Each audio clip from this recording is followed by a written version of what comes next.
Hello friends, Christian here with BrickLifeCrisis. This channel is recommended for adult fans of LEGO and teen fans of LEGO. If you are younger than the age of 13, you're welcome to watch, but first, get your parents' permission. Hello friends, Christian here with BrickLifeCrisis again. Today we're taking a look at a LEGO Fantastic Beasts set. This is set number 75951. This is Grindelwald's Escape. The set consists of just 132 pieces, but includes 2 minifigures and an animal, so that's kind of cool. Let's go ahead and build this up and see what we think.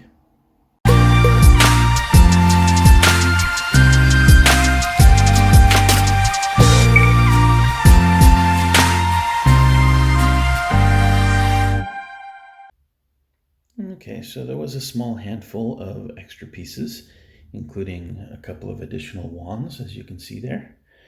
And here is the set. And this is Grindelwald's Escape.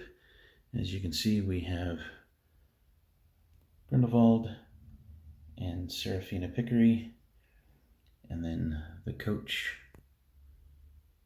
Very cool. Let's take a closer look at each component one by one, starting with the figures.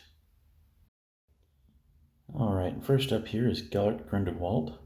As you can see, he has a wand as well as this I don't know, spell kind of thing.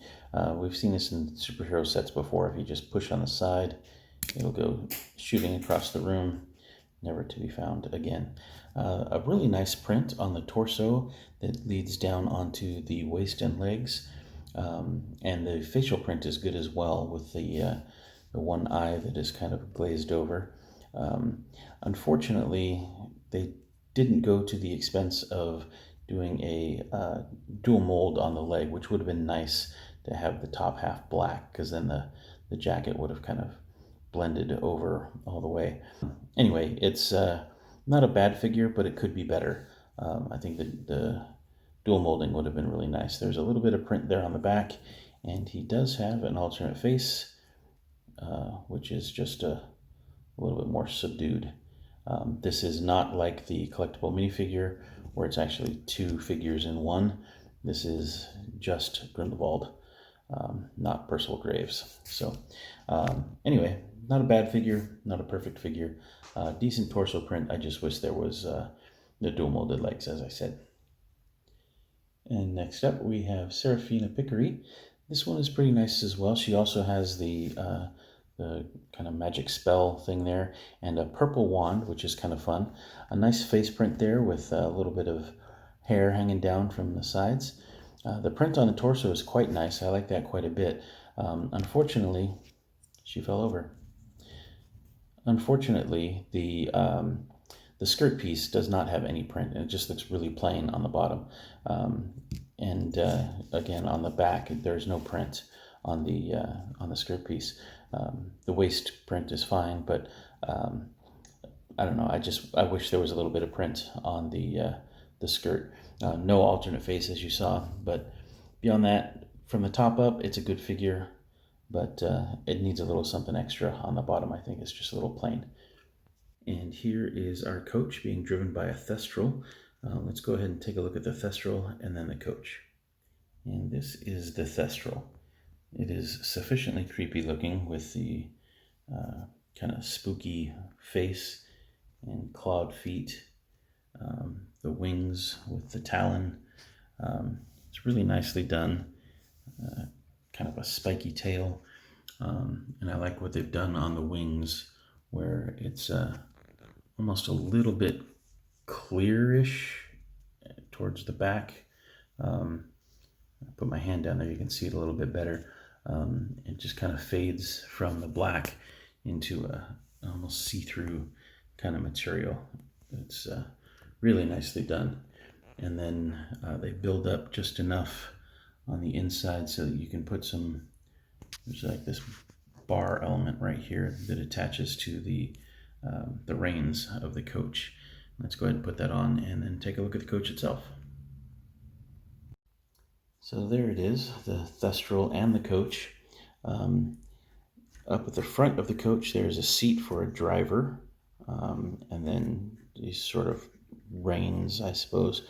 You have these little step-ups to get into the coach, and the doors open on either side.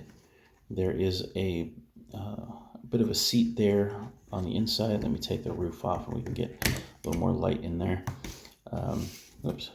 So there is a seat, and it looks like it's well upholstered with some red velvet or something like that. We have coach lights up on the top.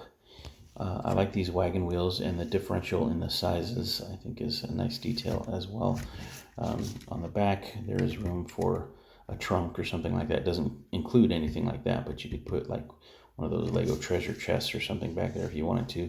And then there's another door on the other side so that you can enter and exit from either side of the coach. There's really just room for one figure inside unless you had one standing in front of the other, but it's a pretty good model, and if you're not into Harry Potter and or Fantastic Beasts, you could replace the Thestral with a horse, and this would make a nice Western stagecoach kind of a thing. But they've done a nice job with it, I think.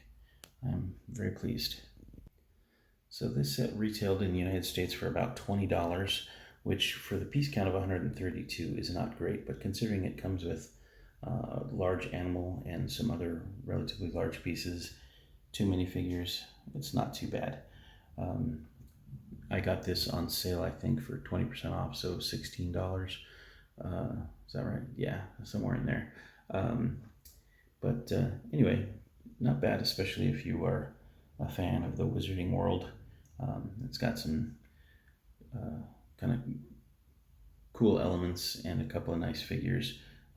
Again, I wish they had the dual molded legs on Grindelwald and some sort of print for the skirt there on Serafina. But overall, not bad at all. If you enjoyed the video, please leave us a like. If you have any questions or comments, feel free to leave those below. And as always, thanks so much for watching, and until next time, take care. Bye for now.